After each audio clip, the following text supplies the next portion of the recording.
Hi, my name is Stephen Quatrevin. My name is Louis Preston. My name is Oliver Francis. I've been involved in the Episcopal prison ministry for about 21 years. I've been involved with the Episcopal Church for roughly 20 years. Right at about 8 years. I'm been in Angola for 25 years.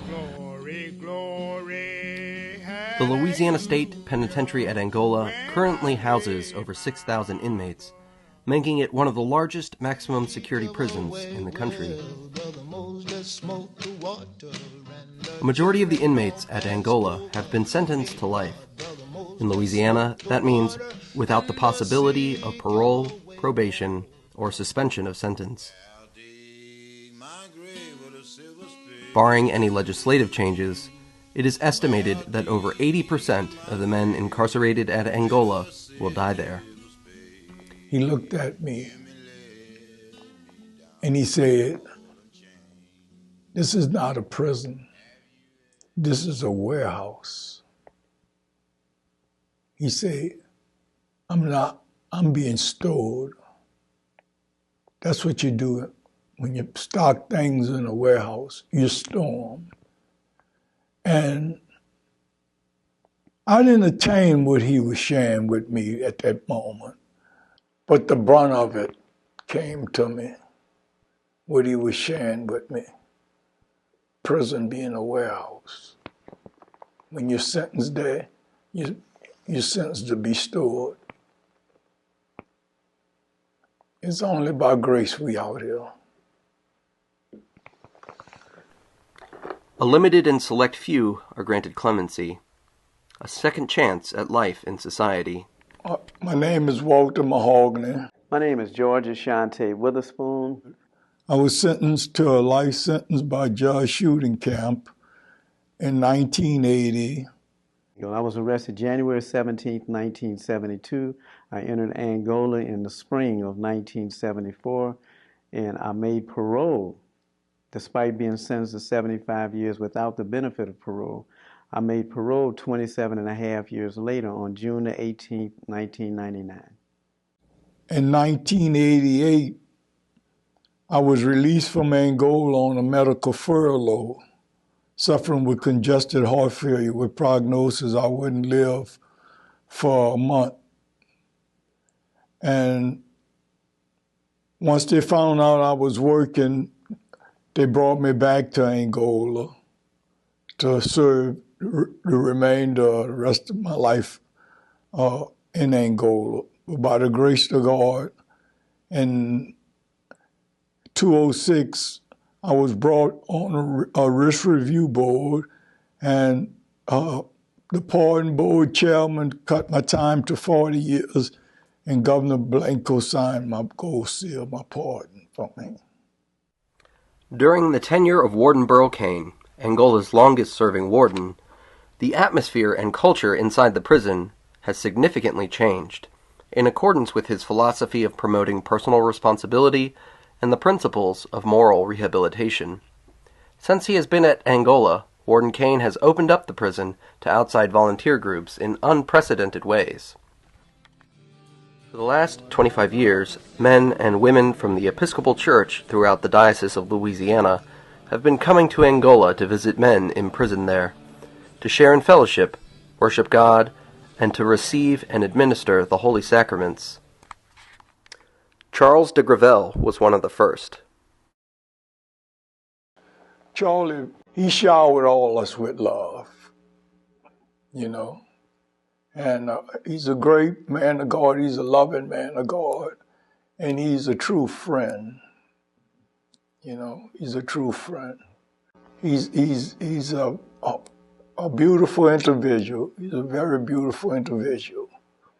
And him, Bill Douglas, Miss Peggy, the whole Episcopal family, I met them in Angola. This body of inmates and outmates at Angola, this Episcopal family, forms a mission of the diocese, aptly named the Church of the Transfiguration, a name that reflects the stunning transformation and change experienced by participants in the ministry. And we had a program, DOCC, disciple of Christ in the community. And at one of those gatherings, I was asked, "What's wrong? Why are you so down?"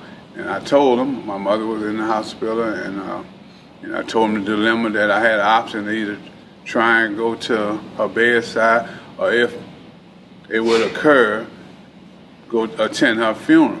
So Deacon Mike Hackman, and thank you, Mike, he told me, he said, he asked, where's she at? I told him, with the hospital. He said, I'm going to go talk to her.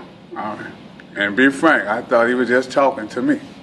But lo and behold, about 4 or 5 days later, I was talking to my mother on the phone, and she told me, this is the funny part about it. She said, I was in my bed looking up at the ceiling, looking into the light, and it was bright, but all I could see was the face of someone with silver hair, silver beard, and it was bending over me and said, how you doing, Miss Francis?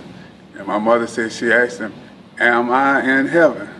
And he said, no. He said, but I come on behalf of your son, Alva. And we laughed about that for a while. And by doing that, he let me know that life goes on, but love gonna remain. And the love that I received from him through the Episcopal faith, I'll never forget. There are a lot of people who are involved in the prison ministry who touched my life, like Charles de Gravel and his wife Angela, Cindy, Pastor Ralph Howe, priest Ralph Howe, and there's just a number of people along the way. We became friends while I was inside, and we still continue to be friends while I'm out. And we're talking about a period of time that expands over 20 years. Well, during the years, I have learned to grow into the Episcopal faith. I have learned to receive them as family. The body of Episcopal, whether it be coming from outside or one inside, they have a close bond. And that bond there has give a person a spirit that is comforting, supportive, and is lasting. And once a person becomes involved in prison ministry, if you all who are watching this video become involved in prison ministry, I want you to understand you're touching lives. You're doing God's work that helps people change. You're helping people to develop family. You're helping people to open up. I could just go on and name numerous of people. Sister Haston, Sister Marion Armstrong. When those people sat down with inmates that's been confined for 10, 15, some 20, 30, 40, and 50 years, and sat down and talk with them one-on-one, that is something very special. One of the reasons it's so important for outside volunteers to come in, because the same experience that I experienced under very harsh conditions, back when Angola was still classified as the bloodiest prison in the nation, when those men who were coming down to tears in ministering to us, well, the same effect takes place even though it's not the same harsh conditions.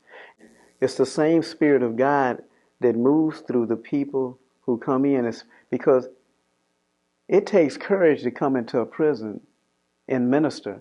And even if you aren't ministering, just to be a listening ear to a crying soul. The people that's going into prison, when they sit down and talk with the individual, they don't know what that individual going through. But what they have to say, how the Holy Spirit used them, will allow that person to cross that hurdle or that barrier that's right before him. The mountain, you can call it a mountain. Ministry helps open guys up,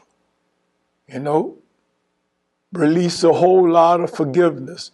Because I believe that everybody who's in prison is hurt, they're damaged, they're broken, and the anger or the violence that they might have lived through or expressed at some point was merely anger that was inside of them and they didn't know how to release it.